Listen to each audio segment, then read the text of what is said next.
नमस्कार, मैं हूँ डॉक्टर राजीव पथरिया और आप देख रहे हैं लाइव हिंदुस्तान चर्चा। आज हम चर्चा करने जा रहे हैं कि एसएमसी शिक्षकों को अचानक अपनी मांगों को लेके सड़कों पे उतरना पड़ा।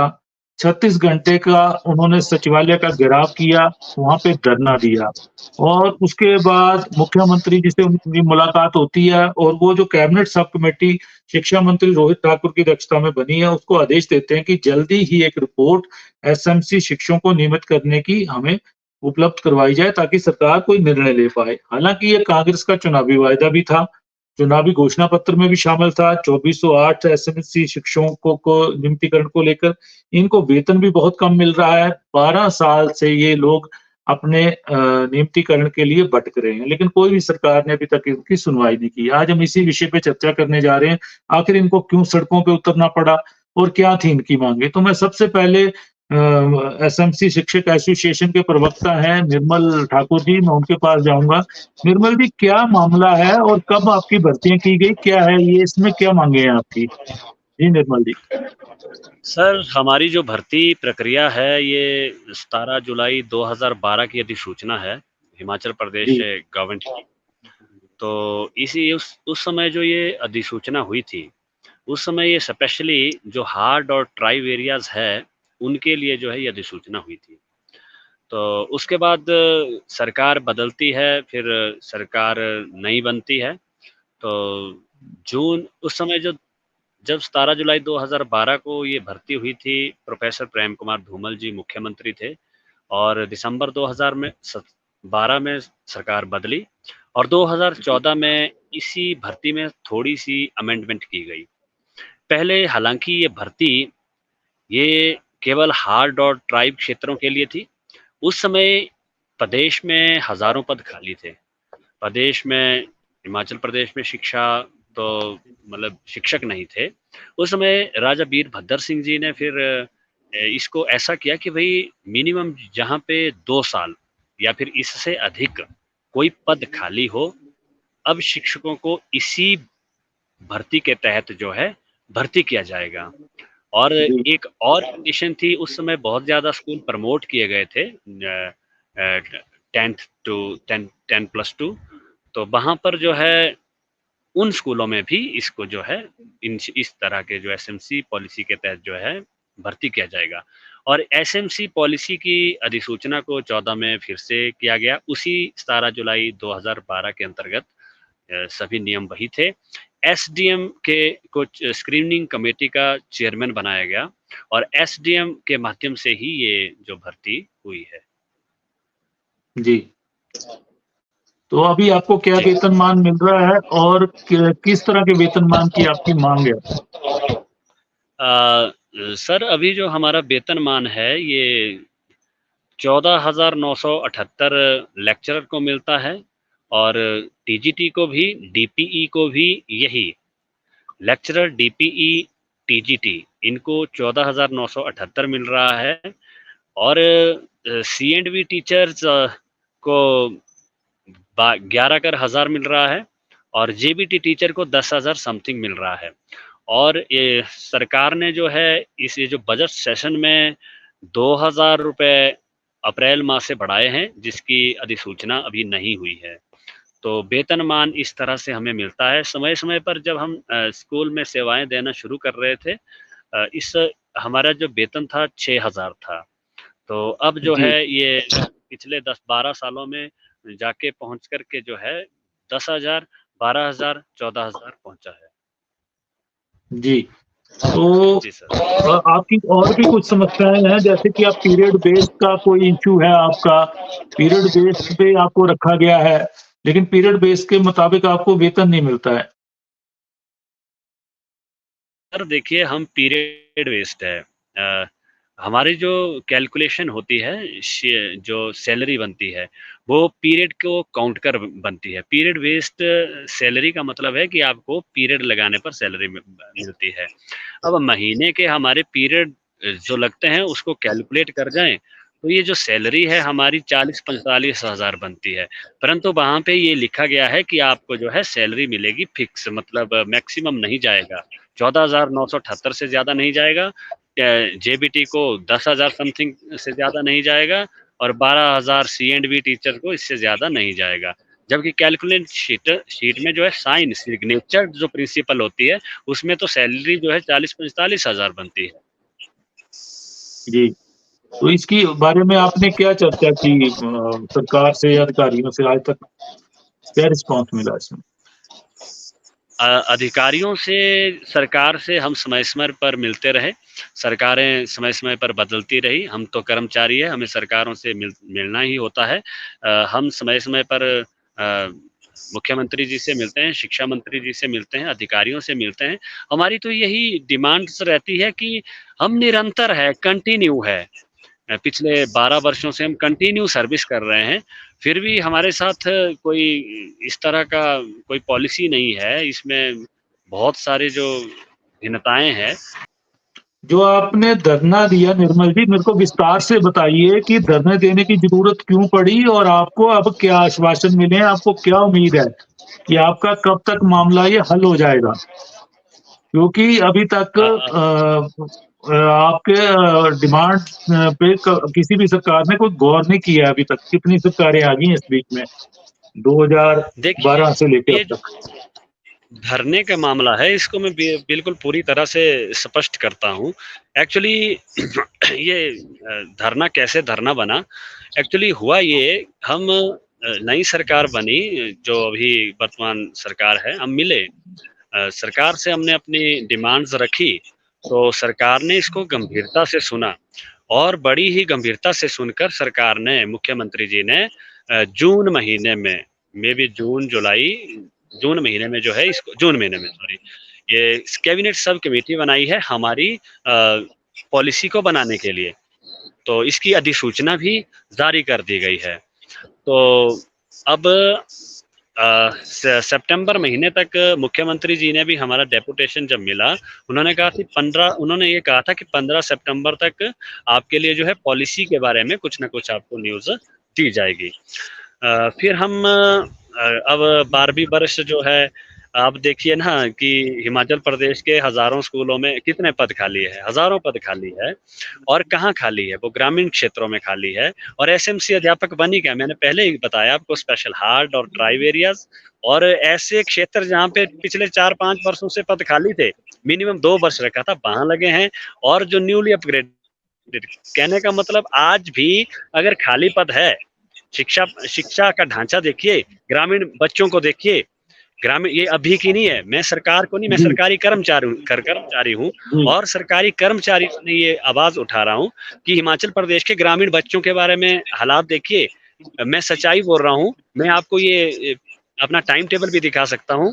हमने संस्कृत जी, भी जी। पढ़ाया है, मैथ्स भी पढ़ाया है, बहुत ज्यादा मेहनत कर रहे हैं, आप हमारी पीड़ा को समझ रहे हैं। हम अब शिमला में आए तो हम चाहते थे कि मुख्यमंत्री जी का जो इमेज है बहुत गुड है और हम उनका बहुत सम्मान करते हैं, वो निर्णय बहुत अच्छे ले रहे हैं। तो ऐसे में हमारे जो काफ़ी महिलाएँ शिक्षिकाएँ आपने देखी और हम लोग, हमें एक उम्मीद सी बनी, कैबिनेट सब कमेटी बनाई, परंतु कैबिनेट सब कमेटी की कोई बैठक नहीं हुई। हम सीएम साहब जी, से और एजुकेशन मिनिस्टर जी से ये मिलते हैं कि अपनी व्यथा ही सुनाने आए थे, नॉट धरना, ये प्रोटेस्ट करने नहीं आए थे। बल्कि जब हम शिमला में आए तो हम लोगों को वहाँ पे टाइमिंग का इशू हुआ। अब आप देखिए स्पीति, काज़ा, पांगी, किन्नौर, 12 जिलों से, दूरवर्ती क्षेत्रों से, अब यकीन मानिए कि आपको पता ही है कि ये मैं बता रहा हूँ हार्ड और ट्राइब में ही है, ज़्यादातर ग्रामीण क्षेत्रों में ही है। 16-17 घंटों का सफ़र करने के बाद सीएम साहब से मिलने आए थे, पर वहाँ पे हमें 2-3 टाइमिंग दी गई। कहा दोपहर बाद आएँगे, फिर 5 बजे, फिर उसके बाद बताया 6:30 बजे आएँगे। सीएम साहब व्यस्त थे, इस बात को हम मानते हैं। हम इस पे उँगली नहीं उठा रहे हैं, बट व्यस्तता होती है, हम समझते हैं, हम शिक्षक हैं। हमने ये प्रण लिया कि हम इतने दूर से आए, हमने सीएम साहब से मिलना, तो हम क्यों ना इंतज़ार करें? तो उस बीच में थोड़ा-सा आपको पता है कि थोड़ा-सा मिसअंडरस्टैंडिंग हो गई, लोगों ने इसे धरना बोला या फिर प्रशासन भी अ, बहुत ज़्यादा हमारे साथ वो ये कहने लगा कि ऐसा नहीं होना चाहिए, वैसा नहीं होना चाहिए। तो हमने कहा ठीक है जी, हम ये प्रण लेते हैं, क्योंकि हमारा जो उत्पीड़न हुए हैं और ये बहुत पुराना है, 12 वर्षों का है। हमने ये सुनाना ही है सीएम साहब से। जी। तो हमने वेट किया जस्ट। और हम सड़कों में रहे। हमारे साथ महिला शिक्षिकाएं थी, उन्होंने कहा कि हम यहाँ पे इंतजार करेंगे सीएम साहब का। हमने कहा डेफिनेटली करिए। तो सीएम साहब ने भी, एसपी सर ने बहुत ज्यादा इसमें कोऑपरेट किया। उन्होंने ये कोऑपरेट किया, हमारी बातों को अच्छी तरह से सुना और कहा आप चाहते क्या हो। तो हमने कहा सर हम जस्ट मिलने आए हैं, तो हम अपनी बात को रखना चाहते, यही तो चाहते हैं हम। तो फिर हम इकट्ठे हुए, स्ट्रेंथ बहुत ज्यादा थी, धरना का नाम हुआ, तो हमने वेट किया। सीएम साहब ने भी हमें सुबह बुलाया, एसपी साहब का हमें कॉल आई कि आप आइए। तो मैंने एसपी साहब से आश्वासन दिया था, सर हम तो बहुत अच्छी तरह से बात रखने वाले हैं, आप जी, हम इस तरह से नहीं है। तो सीएम साहब ने भी लेकिन माना। हाँ लेकिन जी। वो आपकी मूक देख के और जिस तरीके से आप आजकल सर्दी भी होगी, शिमला में पूरी रात बैठे रहे, दिन को बैठे रहे और वहीं कहीं न कहीं जब तंग आके आपने नारेबाज़ी की, तो मुझे लगता है कि उस चीज़ को लेके इसको धरने का नाम दिया जाना भी वाजिब ही है। चलिए मैं जी विवेक जी के पास आता हूँ। विवेक जी, ये काफ़ी लगभग 35-36 घंटे का धरना था ये। और ये मुख्यमंत्री के पास आए थे कि सब कमेटी तो बनी है, लेकिन उसकी बैठक इतने माह में एक भी नहीं हुई है और चुनावी वायदा भी है और ग्रामीण क्षेत्रों में बच्चों की शिक्षा का एक काफी भार एसएमसी शिक्षकों के ऊपर है। और आपकी पार्टी ने ही इनको उस समय हार्ड और ट्राइब एरिया के लिए रखा था जब कांग्रेस ने इसको विस्तार दे दिया। लेकिन पहले भी विद्या उपासक भी आप धूमल साहब की सरकार में आपको याद होगा 98 में बने थे, लेकिन उनका नियमितीकरण को लेके भी काफ़ी जद्दोजहद चली और बाद में लंबे समय बाद हुआ। तो क्या इनका हल नहीं हो पाएगा कोई? जी, विवेक जी। डॉक्टर साहब, सबसे पहले तो मैं निर्मल ठाकुर जी के प्रति अपनी संवेदना व्यक्त करता हूँ। ये सरकारी कर्मचारी हैं, ये अपना दर्द भी सुना रहे हैं और घबरा भी रहे हैं। मैं इस चीज़ को समझता हूँ कि एक सरकारी कर्मचारी के लिए या सरकार से लाभ लेने की दृष्टि के लिए व्यक्ति में एक सीमाओं में रहकर उसे अपनी बात रखनी पड़ती है। लेकिन इसकी वास्तविकता क्या है, मैं थोड़ा-सा बता दूँ। इस जी, सरकार ने जिस संवेदनशीलता से इस पूरे विषय को लिया है, वो अत्यंत दुर्भाग्यपूर्ण है और निंदनीय है। उस धरना प्रदर्शन में जहाँ पर वो महिलाएं भी आकर बैठी हुई हैं, 36 घंटे हो गए, वो अपने साथ छोटे बच्चे भी लाई हुई हैं और उसके बाद सरकार की तरफ से कोई नुमाइंदा नहीं आता है। फिर अंततः बाली जी आए, बाली जी ने रात को इनसे संवाद करने का प्रयास किया। बाली जी ने फोन करने की कोशिश की, मुख्यमंत्री जी ने फोन नहीं उठाया। अपने जी, कैबिनेट क्लिक्स का भी फोन नहीं उठाया। फिर शिक्षा मंत्री जी आए, शिक्षा मंत्री जी ने प्रयास किया कि मैं इनकी बात सुनूं।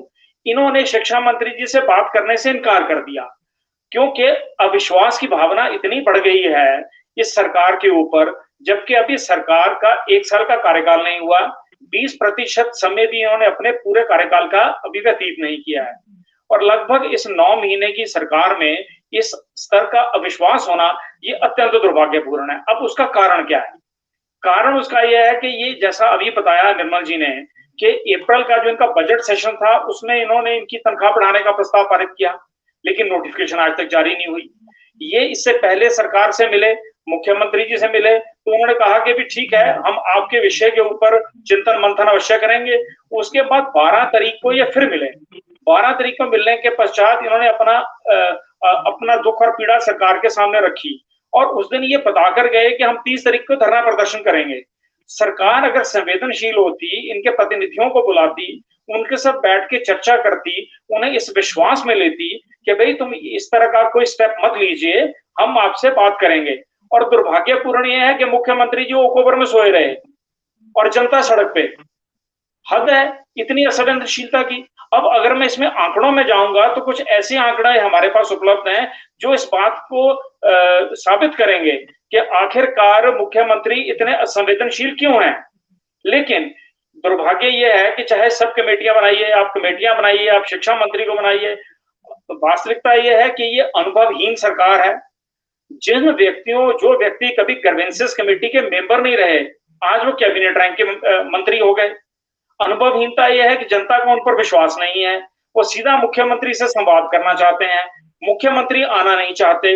इस प्रकार से जनता के प्रति उत्तरदायी ना होते हुए अपनी जिम्मेवारियों से भागने का जो ये प्रयास कर रही है, ये प्रदेश की जो शांतपूर्ण वातावरण है उसको खराब कर रही है। मैं इन्हीं की जो शिक्षा नेता है, इन्हीं की एक महिला नेत्री का मैं बयान सुन रहा था, उन्होंने कहा कि ये देवभूमि नहीं है, ये तो दैत्य भूमि है। हद हो गई। अगर इस प्रकार से सरकार के लिए शब्दों का उपयोग होगा, क्या ये दैत्य हैं? क्या सरकार के राजनेता दैत्य हैं? क्या कांग्रेस दैत्यों की पार्टी है?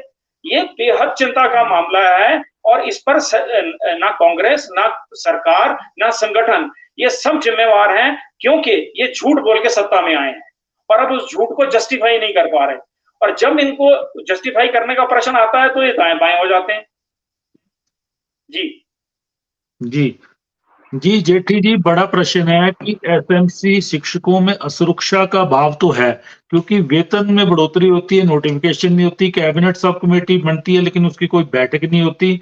फिर वो मिलने मुख्यमंत्री से मुलाकात कर आर पार की लड़ाई लड़ने के लिए धरना देते हैं 36 घंटे का। मुख्यमंत्री जी उनसे पहले मिलने से टलते हैं, ऐसे आरोप आ रहे हैं, लग रहे हैं। वहीं एक महिला नेता का भी बात जिक्र आ रहा है। जाहिर है कि जो दुखी मन से कुछ भी शब्द कहे जा सकते हैं, क्या, क्योंकि कांग्रेस का चुनावी वायदा है, सबसे पहले वायदों को पूरा करना एक प्राथमिकता में होना चाहिए, वो कहीं नहीं दिखा, इसलिए इनको अपनी आवाज उठानी पड़ी। तो जेठी जी, अब सरकार अगर जल्दी इनका हल नहीं करता है तो फिर से ऐसी स्थिति आ सकती है। जी जेठी जी। सर उससे पहले मैं एक बात कहना चाह रहा हूँ ना, मैं आपके पास आऊंगा, पहले जेठी जी से मेरे को लेने दीजिए। जी जेठी जी। राजीव जी, जैसे कि मैंने अभी आपके चैनल के अंदर निर्मल जी की बात सुनी, उन्होंने अपनी व्यथा इस चैनल में आपके माध्यम से आपके दर्शकों के सामने रखी। लेकिन अफसोस की ये बात है कि भारतीय जनता पार्टी के नेता, जैसे किसी चैनल में अभी विवेक जी बोल रहे थे, इनको सिर्फ राजनीति करनी है। अब उनकी, मेरे को लगता नहीं इन्होंने निर्मल जी का पूरा बयान सुना होगा आपके चैनल में। ये मन में घर से सोच के आए थे कि मैंने इसके ऊपर राजनीति करनी है, इनको हर एक चीज पे राजनीति करनी है। अरे किसी की बात सुनो ध्यान से, उन्होंने क्या कहा, उन्होंने सरकार के खिलाफ क्या बोला।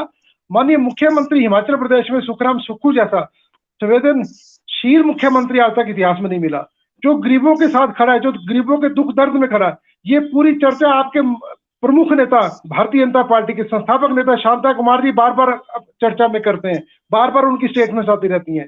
लेकिन भारतीय जनता पार्टी के नेताओं को तो राजनीति करनी है, चाहे वो कोरोना में राजनीति करनी है, चाहे लाशों में राजनीति करनी है, चाहे अभी बाढ़ में राजनीति करनी है। अरे इनकी बात सुनो, इनकी समस्या का समाधान कैसे हो सकता है?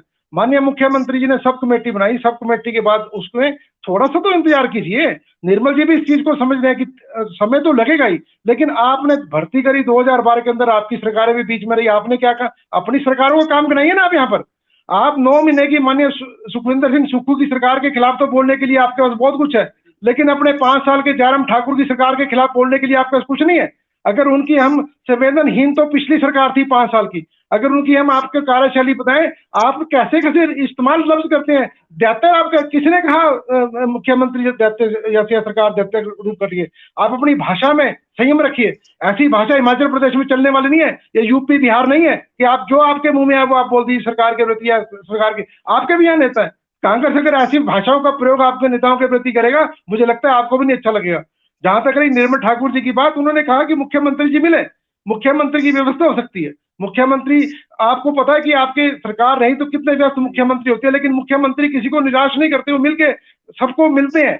मैं खुद ओकओवर में गया हूँ, सेक्रेटरी में गया, वहां तो लोग एक एक आदमी को कुर्सी पे जाके मुख्यमंत्री मिलते हैं, उसका दर्द समझते हैं, उनकी पीड़ा समझते हैं और उसको निरादर करने का, समाधान करने की दिल से कोशिश कर रहे हैं। और ये आपके नेता भी मान रहे हैं, भारतीय जनता पार्टी के भी नेता कहते हैं कि ऐसा मुख्यमंत्री हिमाचल प्रदेश में नहीं देखा। और मैं निर्मल जी को आश्वासन देता हूँ, ये सरकार जो आपकी जितनी भी आपकी मांगे हैं, मैं कहता हूँ जल्द ही पूर्ण करेगी, लेकिन उसके लिए थोड़ा समय दीजिए। अभी बड़ी मुश्किल से यहाँ से मानसून गया हिमाचल प्रदेश से, पिछले 2-3 महीने में सरकार की क्या पोजीशन थी, सरकार कहाँ व्यस्त थी, ये भारतीय जनता पार्टी के नेता भी समझते हैं और एक कर्मचारी नेता भी समझते हैं, और राजीव जी पीटीआई भी इस बात को समझता है। लेकिन धीरे धीरे ये सभी इनकी मांगे पूर्ण होगी, जो इनसे सरकार ने वादा किया और जो पार्टी ने अपने मैनिफेस्टो में वादा किया, वो 100% पूर्ण रूप से ये वादा है सरकार का और कि इनका पूरा होगा। और मुझे लगता है कि इनको दोबारा शिमला आने की जरूरत नहीं पड़ेगी। लेकिन जेठी जी, इनसे मिलने में देरी तो की गई है, जो कि जगह जगह दिख रहा है, बातें भी उठ रही हैं कि देरी की गई है। रघुवीर सिंह बाली जी वार्ता के लिए इनके पास गए, उन्होंने मैसेंजर के रूप में काम भी किया, जबकि उनका ना ये विभाग है ना कुछ है, लेकिन उनको ऐसा था कि ये लोग पूरे प्रदेश से उठ के आए हैं तो मुख्यमंत्री तक बात पहुंचे। शिक्षा मंत्री ने भी थोड़ी देरी की है क्योंकि अभी तक कैबिनेट सब कमेटी की कोई मीटिंग कर लेते, जो 2000 रुपया इनका बढ़ाया गया है वो इम्प्लीमेंट तो कर देते, बजट सेशन में बढ़ा हुआ है। तो कहीं ना कहीं असुरक्षा की आपके मुताबिक रघुवीर बाली जी मिलने गए हैं, तो लेकिन वो भी सरकार के एक नुमाइंदे ही है ना मिलने के लिए। कुछ किसी ने तो दर्द समझता, बात रघुवीर बाली जी की नहीं है। रघुवीर बाली जी सरकार के नुमाइंदे बन के गए थे, उन्होंने कोशिश करी माननीय मुख्यमंत्री से टाइप करके उनकी बात कराने की, और उनकी बात हुई भी है।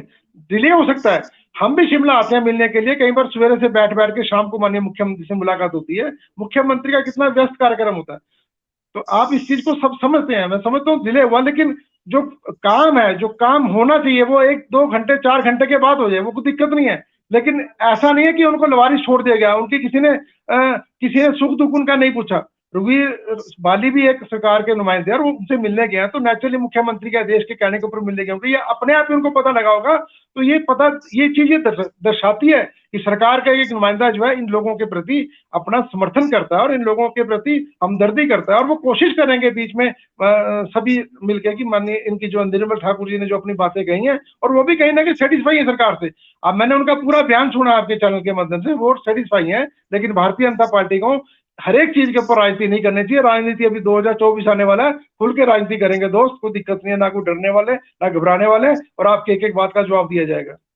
जी, निर्मल जी बोलना चाह रहे थे। निर्मल जी, मैं आपके पास आता हूँ। पहले निर्मल जी।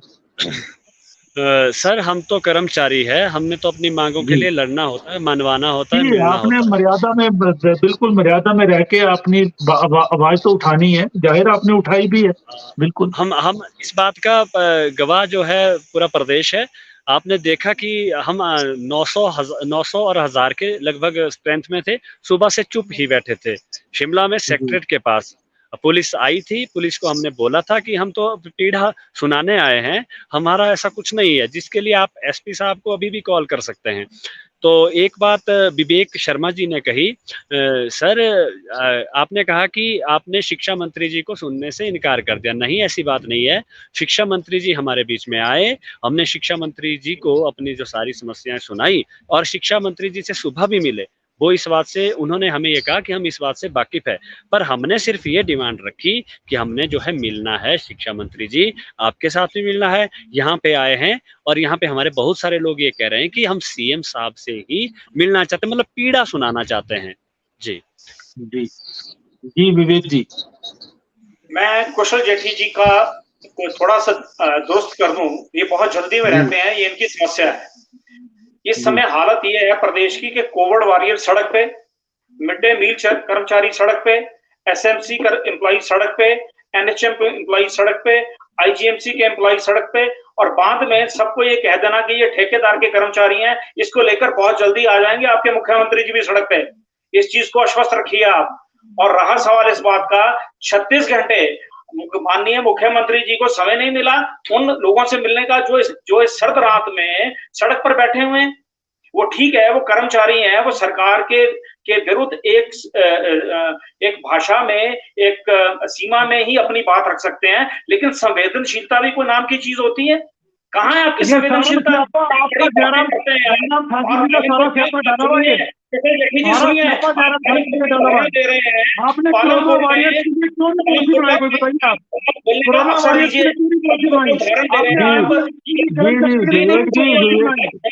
भारतीय जनता पार्टी को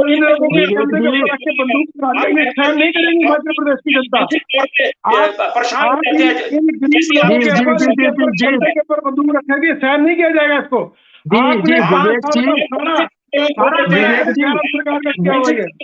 आप क्या समझते हैं कि 9 महीने के अंदर? जेठी जी 2 मिनट, 1 मिनट दीजिए मुझे। राजीव जी बैठा कर रखे हैं मध्य प्रदेश सरकार। जेठी जी, जेठी जी का विवेक जी, मेरे को जेठी जी बोलने दीजिए। जेठी जी का एक सवाल है कि 5 साल जयराम सरकार ने भी एसएमसी शिक्षकों को पूरी तरह से लटकाए रखा है। इनके बारे में बात होती रही, पॉलिसी लाएंगे, लेकिन कोई पॉलिसी नहीं लाएगी। कहीं ना कहीं दोषी भाजपा भी है, कांग्रेस भी है, और अब हल तो जो सत्ता में उसको निकालना पड़ेगा। विवेक जी, 5 साल भी अगर इनके बारे में कुछ किया जाता, और इनका ये भी कहना कि उस समय किसी बजट में 500-500 रुपए बढ़ाए गए हैं इनके, इतने न्यूनतम वेतन में ये काम कर रहे हैं, किसी ने नहीं देखा इनके बारे में आज तक। जी विवेक जी। अब मुझे लगता है कुशल जेठी जी मुझे बोलने का मौका देंगे और बीच में नहीं जी बोलेंगे। बोलिए बोलिए आप। जी बोलिए। मैं जेठी जी आपके पास आऊंगा। 5 साल में क्या किया जेठी जी सरकार ने? 5 साल में क्या किया? जेठी जी मैं आपके पास, जेठी जी आपके पास आ रहा हूँ, इसके बाद आपके पास ही आ रहा हूँ जेठी जी। अपने 5 साल का कार्यकाल आप कंपेयर कीजिए। जेठी जी आपके पास ही आ रहा हूँ, 1-2 मिनट का समय दीजिए। जी विवेक जी पूरी कीजिए बात, आपकी सरकार क्यों नहीं कर पाई इनके लिए कुछ? पहले मैं पॉइंट वाइज आपको रिप्लाई कर दूं। जहां तक सवाल पालमपुर का आता है, ये तस्वीर भी पालमपुर से आई थी, जहां एक महिला मुख्यमंत्री जी के पांव पकड़ रही थी और मुख्यमंत्री जी आगे बढ़ गए। ये इनके ध्यान में रहना चाहिए। और वो कोविड वॉरियर थी। ये कर्मचारियों को लेकर कितने संवेदनशील है, मैं ये बताना चाहता हूँ। रहा प्रश्न पूर्व की सरकार का, मुझे ये समझ नहीं आता सत्ता में हम है कि कांग्रेस की सरकार है। अगर तो सत्ता में हम है, हमसे सब प्रश्न पूछिए, हम उसके उत्तर भी देंगे। ये अपनी जिम्मेदारी आपने इनके लिए तो आपकी सरकार ने क्यों कुछ नहीं किया 5 साल एफएमसी के लिए? 5 साल में 2 साल हमारे कोविड में निकल गए। उसके पश्चात 1500 रुपए का हमने इनको इंक्रीमेंट दिया, चाहे वो पार्ट्स में दिया या एक उसमें दिया। 500 रुपए करके दिया आपने जी, 1500 रुपए करके दिया। ठीक है, इंक्रीमेंट वर्तमान सरकार ने भी घोषणा की, लेकिन उसकी नोटिफिकेशन नहीं हुई। हमारे यहाँ ये नहीं हुआ कि हमने अगर इनको कहा तो नोटिफिकेशन भी हुई, चाहे वो 100 रुपए की हुई, चाहे वो 500 रुपए की हुई, लेकिन लटकाने वाला काम नहीं किया। रहा इसके ऊपर, हमने उस समय पॉलिसी बनी थी, इनकी जो संस्था है, जो इनकी बॉडी है, उसके साथ बैठकर इशू सेटल हुआ, नहीं मैच्योर हुआ, सरकार बदल गई, जो अगली सरकार आई हुई, लेकिन हमने प्रयास किया। वर्तमान स्थिति तो ये है कि इनकी तो मीटिंग नहीं हुई मई से, जून से सब कमेटी बनी है। आप इनको बताइए कितनी मीटिंग्स हुई, कितनी सब कमेटियों की रिपोर्ट इन्होंने इनके संगठन के लोगों को बुला के उनसे चर्चा की। अंततः ये 12 सितंबर को क्या करने आए थे, 30 सितंबर को क्या करने आए थे, इसका जवाब कौन देगा? इसका जवाब कांग्रेस को देना है। प्रश्न ये हमारे से पूछते हैं, इनको ये तय करना चाहिए कि सरकार किसकी है। 9 महीने में सब के सब कर्मचारी, जितने कर्मचारी हैं, वो इनको ये ले आए, क्योंकि इन्होंने इनको झूठ का आश्वासन दिया कि हम आपको रेगुलराइज कर देंगे, जबकि ना ये रेगुलराइज कर सकते हैं, ना इन्होंने रेगुलराइज किया। और जब कोई दिक्कत आई तो इन्होंने उनको ठेकेदार के कर्मचारी बता दिया। ये असंवेदनशील व्यवहार करते हैं लोगों के साथ। 36 घंटे लोग सड़क पे बैठे हैं, मुख्यमंत्री जो ओवर में सो रहे हैं, कमाल है। उसके बाद ये पूछते हैं कि आपकी सरकार क्या करेगी? मुख्यमंत्री की तरह नाटियां नहीं डालते वो। चलिए विवेक जी, जेठी जी सवाल ये है कि इनकी सरकार ने तो कुछ नहीं किया, लेकिन आपसे उम्मीदें हैं क्योंकि आपका चुनावी वायदा भी है बड़ा, और उम्मीद करेंगे ये एसएमसी शिक्षक की इनको बहुत जल्द न्याय मिलेगा। और 2000 की जो वेतन बढ़ोतरी एक मुश्त की गई है, जबकि जयराम सरकार ने पूरे 5 साल में सिर्फ इनका 1500 रुपया बढ़ाया, 500 करके, वो भी इनको अप्रैल महीने से मिलनी शुरू हो जाए, ये भी उम्मीद आपसे की जा रही है, आपकी सरकार से।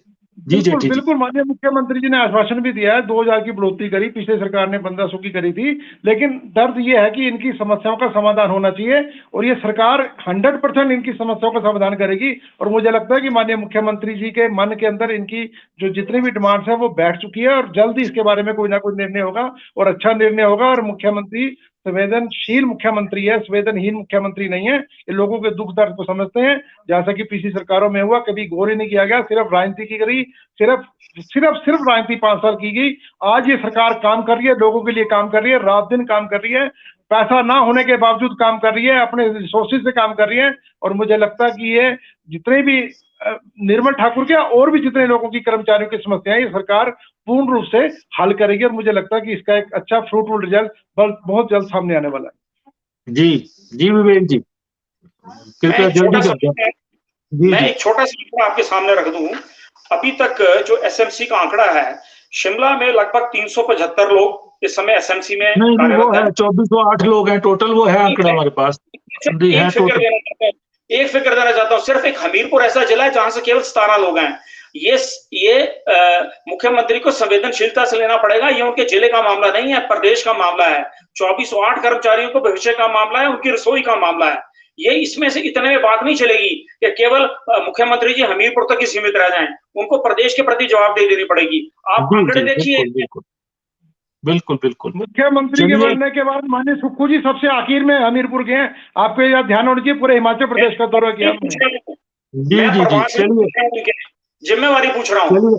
चलिए चर्चा को विराम देते हैं अब। चलिए तो आज हम चर्चा कर रहे थे कि एसएमसी शिक्षकों का जो मामला है, ये बहुत ही संवेदनशील मामला है और पिछले 12 साल से ये नियमितीकरण की बाट जो रहे हैं, लेकिन पिछली सरकार ने भी कुछ नहीं किया और अब सरकार ने चुनावी वायदा है कांग्रेस सरकार का, सुक्खू सरकार का और उसके तहत एक कैबिनेट सब कमेटी शिक्षा मंत्री की अध्यक्षता में बनाई गई है।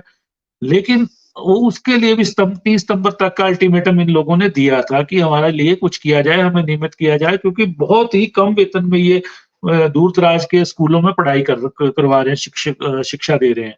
तो कुछ नहीं हुआ, उसके बाद ये शिमला आए और मुख्यमंत्री से मिलने के लिए इंतजार करते रहे, फिर इनको धरने पे बैठना पड़ा, रात भी बितानी पड़ी सड़कों पे सचिवालय के बाहर और आखिरकार अगले दिन मुख्यमंत्री से मुलाकात होती है और उस मुलाकात में यही उभर कर आता है कि अब जल्दी ही कमेटी अपनी रिपोर्ट देगी, उसके अनुसार फिर कैबिनेट इनके भविष्य के बारे में फैसला लेगी। और इनको जो 2000 रुपए 1 अप्रैल से बढ़ाने की जो घोषणा है, वो भी अभी तक इम्प्लीमेंट नहीं हुई है। तो आज हम इसी विषय पे चर्चा कर रहे थे, आप सबने इस चर्चा में भाग लिया, मैं आप सबका धन्यवाद करता हूँ।